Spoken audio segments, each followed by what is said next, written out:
नमस्कार दोस्तों, welcome to आरंभ एजुकेशन एम्पावरिंग एस्पिरेंट्स। पिछले साल में जो व्यापम के एग्ज़ाम का में जो विज्ञान किस तरीके से आया है और प्रयोगशाला के पेपर में, पहले के पेपर में परिचारक का जो पहले पेपर हुआ उसमें किस तरीके से विज्ञान आया है, उसके हिसाब से जो है और अभी किस तरीके से किस लेवल का विज्ञान आ सकता है, उस तरीके के हिसाब से मैंने इम्पॉर्टेंट जो पॉइंट हैं, इम्पॉर्टेंट जो टॉपिक्स हैं, उनके लिए एक डेडिकेटेड वीडियो तैयार किया है। मुझे विश्वास है कि आपको इस वीडियो से काफ़ी हेल्प मिलेगा, आपको एक नई दिशा मिलेगी प्रयोगशाला की तैयारी करने के लिए। तो मुझे उम्मीद है कि आपको वीडियो अच्छा लगेगा। अगर आपको वीडियो अच्छा लगेगा तो वीडियो को जरूर लाइक करिएगा, चैनल को सब्सक्राइब करिएगा, टेलीग्राम चैनल जरूर ज्वाइन करिएगा। इसका स्क्रीनशॉट आपको टेलीग्राम चैनल पर ही मिलेगा। ठीक, तो शुरू करते हैं आज का वीडियो। आज की वीडियो मैंने फोकस किया है विज्ञान का जो ये टॉपिक है उसके ऊपर। तो देखिए, शुरू में पहले बेसिक इन्फॉर्मेशन ले लेते हैं कि पद किस प्रकार का है और आपका क्या क्या उसमें योग्यता किस प्रकार की है और कितना कितना पद आया है। तो प्रयोगशाला परिचारक का कुल पदों की संख्या है आपकी 430 प्रयोगशाला परिचारक के। उसके बाद इसमें दो प्रकार के पद आए हैं। देखिए, इसमें प्रयोगशाला परिचारक का 430 पद है और दूसरा एक है भृत्य, चौकीदार और स्वीपर। तो भृत्य का 210 पद है, चौकीदार का 210 पद है और स्वीपर का 30 पद है। कुल मिला के 880 पद आए हैं।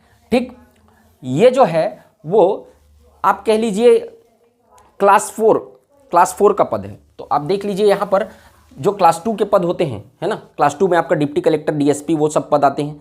क्लास 3 में आपका जो शिक्षाकर्मी वर्ग 2 है, वर्ग 3 है, ये सारे पोस्ट, पटवारी के, आरआई के पोस्ट आते हैं। और क्लास 4 का ये वाला पोस्ट आता है जिसमें प्रयोगशाला परिचारक है, भृत्य है और ये है। इसका एग्ज़ाम देखो, एग्ज़ाम जो है वो 2 एग्ज़ाम होगा आपका। जो फॉर्म भरा चुका है इसका, तो प्रयोगशाला परिचारक का एक पेपर होगा और उसके बाद भृत्य, चौकीदार और स्वीपर का एक अलग पेपर होगा।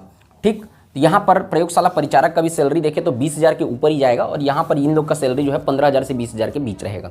880 कुल पदों की संख्या है। अब यहाँ पर योग्यता क्या है?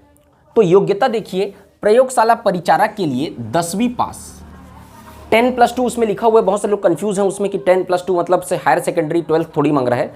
12th नहीं है, 10वीं पास होना चाहिए प्रयोगशाला परिचारक के लिए। अगर आप 10वीं पास है तो इसके लिए फॉर्म भर सकते हैं, एलिजिबल है। और भृत्य, चौकीदार और स्वीपर, इन तीनों के लिए 5वीं पास, 5th अगर पास किए हैं तो फॉर्म भर सकते हैं इसके लिए। ये हो गया आपका एक बेसिक जो है इन्फॉर्मेशन।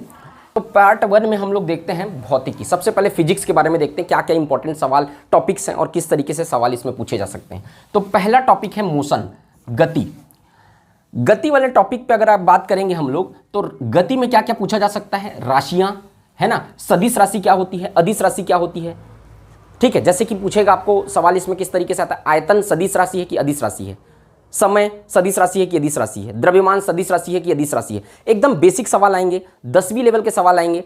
प्रयोगशाला सहायक का पेपर हुआ था जो आपका पहले 2018-19 के आसपास हुआ था, उस लेवल का विज्ञान नहीं पूछेगा इसमें। उसमें नीट लेवल का पेपर क्वेश्चन पूछा था। वो पद बहुत अलग था इस पद से। ठीक, उससे नीचे का पद है ये। इसमें उस लेवल के विज्ञान को नहीं पूछा जाएगा, उसकी गलतफहमी मत रहिएगा। तो यहाँ पर आप देखेंगे राशियाँ, सदिश राशि, अदिश राशि, किस तरीके क्या चीज़ें सदिश राशि में आती, क्या अदिश राशि में आती हैं। गति के नियम, उसमें न्यूटन का प्रथम नियम, न्यूटन का सेकंड नियम, न्यूटन का थर्ड नियम। ठीक, तो इसमें इस तरीके से सवाल आएगा। इसके एग्जाम्पल से सवाल आते हैं। जैसे गति के नियम में कैसा सवाल आएगा? गाड़ी चल रही है, गाड़ी रुक जाती है तो जो व्यक्ति है वो क्या है, आगे की ओर धक्का लगता है। ठीक है, जब गाड़ी रुकती है तो आगे की ओर धक्का, तो कौन सी गति का नियम है? जड़त्व का नियम है वो, है ना। तो किस गति के किस नियम के अंतर्गत आता है? ठीक, कंबल को झाड़ते हैं तो धूल निकलता है, गति के किस नियम के अंतर्गत शामिल है? तो उदाहरण से सवाल आते हैं इसमें। ये जो उदाहरण है वो न्यूटन के गति के किस नियम के अंतर्गत आता है, इस तरीके का सवाल गति के नियम में आपको पूछा जाएगा। ठीक, तो ये पहला चैप्टर हो गया गति से रिलेटेड। कई सारे सवाल यहाँ पर व्यापम पूछा है, बने हैं इसमें सवाल। दूसरा सबसे इंपॉर्टेंट चैप्टर अगर आपका है तो वो है प्रकाश यानी लाइट। यहाँ से सबसे ज़्यादा सवाल बनते हैं फिजिक्स में। अब देखिए, इसमें वर्णक्रम, विबग्योर जानते हैं आप, बैजानी हप्पी नाला, तो उसमें सबसे अधिक तरंग दैर्ध्य कौन से, इंद्रधनुष में जो रंग बनता है सबसे अधिक तरंग दैर्ध्य वाली किरण कौन सी है? कौन से रंग का सबसे अधिक तरंग दैर्ध्य रहता है, कौन से रंग का तरंग दैर्ध्य सबसे कम होता है, वो इसमें वर्णक्रम में पूछेगा। उसके अनुसार जमाइए उसको इस तरीके से, घटते से बढ़ते क्रम में बढ़ते, और किसमें कौन सा रंग का तरंग दैर्ध्य सबसे ज़्यादा रहता है, ये सब चीज़ें वर्णक्रम में पूछेगा। अपवर्तन, अब यहाँ पर देखो आप, अपवर्तन में प्रकाश किरण एक समतल स्थान से टकराकर लौट जाती है, इसे क्या बोलते हैं? तो अपवर्तन बोलते हैं कि परावर्तन बोलते हैं। बेसिक डेफिनेशन आपको याद रखना है, ठीक है। उसके बाद आपको याद रखना है क्रांतिक कोण क्या होता है, इस तरीके के सवाल बने हैं इसमें। दृष्टि दोष, इसमें आपको याद रखना है कि निकट दृष्टि दोष क्या होता है, दूरदृष्टि दोष क्या होता है, जरा दृष्टि दोष क्या होता है, पास की वस्तु नहीं दिखती तो उसको कौन सा दृष्टि दोष बोलते हैं, दूर की वस्तु नहीं दिखती है उसको कौन सा दृष्टि दोष बोलते हैं। एकदम ऊपर सुपरफिशियल क्वेश्चन पूछेगा, ऊपर से क्वेश्चन पूछेगा, तो वो आपको याद रखना है कि कौन सा दृष्टि दोष किसके अंतर्गत आता है। जरा दृष्टि दोष किसको बोलते हैं, निकट दृष्टि दोष के, पास का चीज नहीं दिखता, दूर का दृष्टि नहीं दिखता, उसको कौन सा दोष बोलते हैं। निकट दृष्टि दोष के निवारण के लिए कौन सा लेंस का प्रयोग किया जाता है, दूर दृष्टि दोष के निवारण के लिए कौन सा लेंस का प्रयोग किया जाता है। इस तरीके से सवाल, ये लेंस से सवाल पूछेगा। पूर्ण आंतरिक परावर्तन, इसका उदाहरण पूछेगा। पूर्ण आंतरिक परावर्तन का उदाहरण क्या है, मृग मरीचिका किसका उदाहरण है, अपवर्तन का, परावर्तन का, पूर्ण आंतरिक परावर्तन का, इस प्रकार से सवाल आएंगे। दर्पण बहुत इंपॉर्टेंट सवाल है, हर बार पेपर टॉपिक है, हर बार इसमें से सवाल आते हैं। किस प्रकार से सवाल बनते हैं दर्पण से, कि देखिए अवतल लेंस का, अवतल दर्पण, उत्तल दर्पण और समतल दर्पण, तीन ही प्रकार का दर्पण होता है। अवतल दर्पण का प्रयोग किसमें किया जाता है, समतल दर्पण, घर में कौन से दर्पण का प्रयोग करते हैं, समतल दर्पण का। अवतल दर्पण का प्रयोग किसमें किया जाता है, उत्तल दर्पण का प्रयोग किसमें किया जाता है। तो यहां पर देखेंगे मुख्य रूप से लेंस के लिए बात करेंगे तो वही होता है अवतल लेंस, उत्तल लेंस, तो उसका प्रयोग पूछेगा आपको। उसी तरीके से दर्पण का प्रयोग, गाड़ी के शीशे में जो साइड मिरर होता है उसमें कौन से दर्पण का प्रयोग या कौन से लेंस का प्रयोग किया जाता है, तो इस प्रकार से सवाल बनते हैं, है ना। तो वो एग्जाम्पल से पूछेगा कि कौन से दर्पण का प्रयोग, एग्जाम्पल क्या है उसका, वो आपको मेन पूछेगा। व्यतिकरण क्या होता है, ये सिंपल डेफिनेशन है। प्रकीर्णन, प्रकीर्णन में किस प्रकार का सवाल आएगा, सूर्य से किरण आ रही है, उसमें लाल प्रकाश ही क्यों नजर आता है, जो सिग्नल्स होते हैं उसमें रेड लाइट का ही यूज क्यों करते हैं, क्योंकि लाल प्रकाश का स्कैटरिंग कम होता है, प्रकीर्णन कम होता है। तो इस प्रकार से सवाल जो है वो यहाँ पर पूछे जाएंगे आपको, है ना।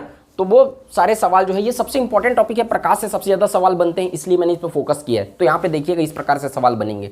ये सब इंपॉर्टेंट टॉपिक्स है, इसके अलावा भी आ सकते हैं, लेकिन इन टॉपिक को आपको छोड़ना नहीं है, ये बोलना चाह रहा हूँ मैं।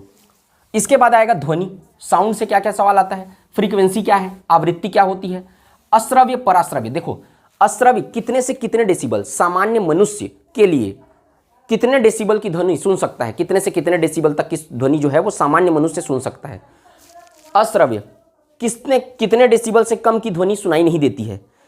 पराश्रव्य कितने डेसिबल से अधिक की ध्वनि जो है वो, मतलब कि सामान्य मनुष्य के लिए ध्वनि प्रदूषण, कितने डेसिबल से अधिक की ध्वनि को ध्वनि प्रदूषण बोला जाता है, इस प्रकार की ध्वनि। वायुयान में कितने डेसिबल की ध्वनि होती है, इस प्रकार का जो सवाल है वो यहाँ पर ध्वनि वाले सवाल चैप्टर से पूछा जाते हैं, तो वो ये ध्यान रखिएगा आप। आगे देखते हैं, तो कई वो कितना डेसिबल ध्वनि निकलता है वायुयान से, कितना डेसिबल, वो सब याद रखिएगा मेनली। जो इको क्या होता है ना, ये सब चीज़ें पूछी जाती है इसमें। अगला है विद्युत, इलेक्ट्रिसिटी। इलेक्ट्रिसिटी में आपको मोटर से सवाल पूछेगा, मतलब मोटर कौन से ऊर्जा को कौन से, तो एनर्जी वाले में भी ये आता है ना। मतलब क्या बोलते हैं, मोटर क्या करता है, इलेक्ट्रिकल एनर्जी को मैकेनिकल एनर्जी में कन्वर्ट करता है ना। तो इसी प्रकार से यहाँ पर आपको पूछेगा कि कौन मोटर क्या करता है, कि इलेक्ट्रिकल एनर्जी को मैकेनिकल एनर्जी में, कि मैकेनिकल को इलेक्ट्रिकल एनर्जी में, ये सब चीज़ पूछता है। डायनेमो क्या करता है, उसी तरीके से कौन सी एनर्जी को कौन सी एनर्जी में कन्वर्ट करता है। बैटरी क्या करता है, ऊर्जा परिवर्तन, ये वही लिखा हुआ है ना। बल्ब, अब इसमें देखिए बल्ब में किस प्रकार का सवाल आता है। बल्ब का जो होता है, मतलब फिलामेंट जो लगा होता है बल्ब में, उसमें गलनांक उसका उच्च रहता है कि निम्न रहता है, इस प्रकार का सवाल आता है। फ्यूज तार में गलनांक कैसा रहता है, फ्यूज तार का गलनांक। ट्रांसफार्मर का काम क्या होता है, इस प्रकार का सवाल पूछता है। इसमें पूछेगा बल्ब वाले में ट्यूबलाइट में कौन सा गैस भरा होता है, ट्यूबलाइट में सफ़ेद रंग का दिखता है, वो किसके कारण से दिखता है। तो इस प्रकार से सवाल जो है विद्युत वाले, इलेक्ट्रिसिटी वाले चैप्टर में पूछे जाते हैं। बनेगा ये। ऊर्जा, एनर्जी में स्थितिज ऊर्जा क्या होता है, गतिज ऊर्जा क्या होता है ना। इस तरीके के सवाल इसमें बनते हैं, सिंपल डेफिनेशन वाले सवाल जो होते हैं वो बनते हैं इसमें, ठीक। तरंग, वेव, इसमें क्या बोलता है, गामा तरंग का प्रयोग किसमें किया जाता है, एक्सरे किरण का प्रयोग किसमें किया जाता है, अनुदैर्ध्य तरंग क्या होता है, अनुप्रस्थ तरंग क्या होता है, ये सारी चीजें जो है वो इसमें पूछी जाएंगी। अब यहां पर देखो बल वाले पोर्स में ना, अपकेंद्रीय बल, अभिकेंद्रीय बल, ये सब क्या होता है, ये सब पूछा जाता है बल वाले में। अपकेंद्रीय बल का उदाहरण क्या है, अभिकेंद्रीय बल का, अपकेंद्रीय बल का उदाहरण क्या है, अभिकेंद्रीय बल का उदाहरण क्या है। जब क्या बोलते हैं, ये जो आपका गाड़ी को हम टर्न करते हैं, तो वो कौन सा बल काम करता है। तो इस तरीके से उदाहरण से सवाल पूछे जाएंगे बल्ब में भी, ये बल वाले चैप्टर पे भी। ठीक, उसके बाद ऊर्जा वाला स्थितिज ऊर्जा, गतिज ऊर्जा से समझ में आ गया।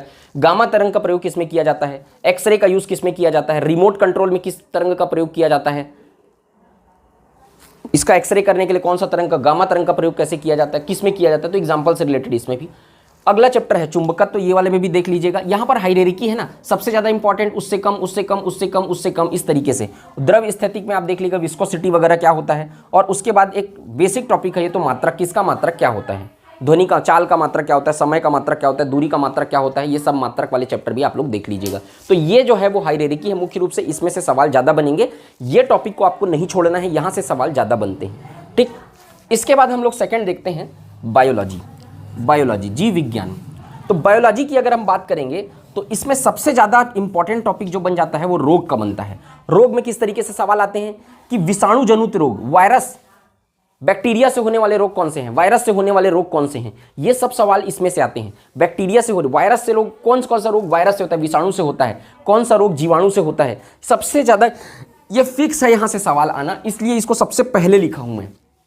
इसी को सबसे पहले पढ़ के रखना कि विषाणु से होने वाले रोग कौन से हैं, जीवाणु से होने वाले, बैक्टीरिया से होने वाले रोग कौन से, फंगस से होने वाले रोग कौन से हैं, किस किस प्रकार के रोग होते हैं, ये चीज़ें सेकंड पढ़ना है आपको। अच्छा, इसमें एक चीज़ और पढ़ना है आपको, यहाँ पर आप पढ़ेंगे रोग में, इसके रोग के निवारण के लिए, इस रोग के अंतर्गत जो भी रोग होगा, जैसे कि मलेरिया हो रहा है, उससे कौन सा अंग प्रभावित होता है शरीर का, टाइफाइड से कौन सा अंग प्रभावित, हैजा से कौन सा शरीर का अंग प्रभावित होता है, पीलिया से शरीर का कौन सा अंग प्रभावित होता है, लीवर प्रभावित होता है कि हार्ट प्रभावित होता है, क्या चीज़ प्रभावित होता है, वो सब चीज़ इसमें रोग वाला चैप्टर में आपको पढ़ने के लिए मिलेगा। ये सब चीज़ें आपको पढ़ के रखना है, बहुत इंपॉर्टेंट है।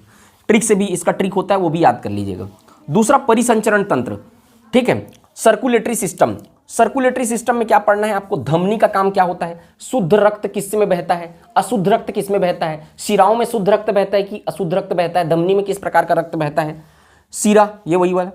फेफड़े, फेफड़े का काम क्या होता है, एक मिनट में जो शरीर में कितने बार दिल जो है वो कितने बार धड़कता है, धड़कन कितने बार धड़कती है, ये सब चीज़ें पूछता है। आरबीसी, रेड ब्लड सेल्स, इसकी आयु कितनी होती है आरबीसी की, ठीक है।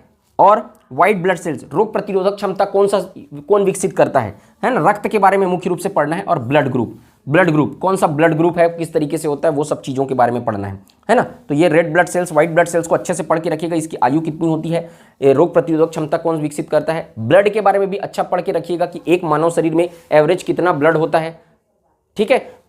रक्त से होने वाले मतलब कि क्या बोलते हैं, एनीमिया रोग किसकी कमी से होता है, तो ये सब तो रोग वाले में पढ़ेंगे। तो ये सब ब्लड वाला सब चीज़ पढ़ लेना है। और फेफड़ा, ये आरबीसी डब्ल्यूबीसी को मेन फोकस करना, ठीक।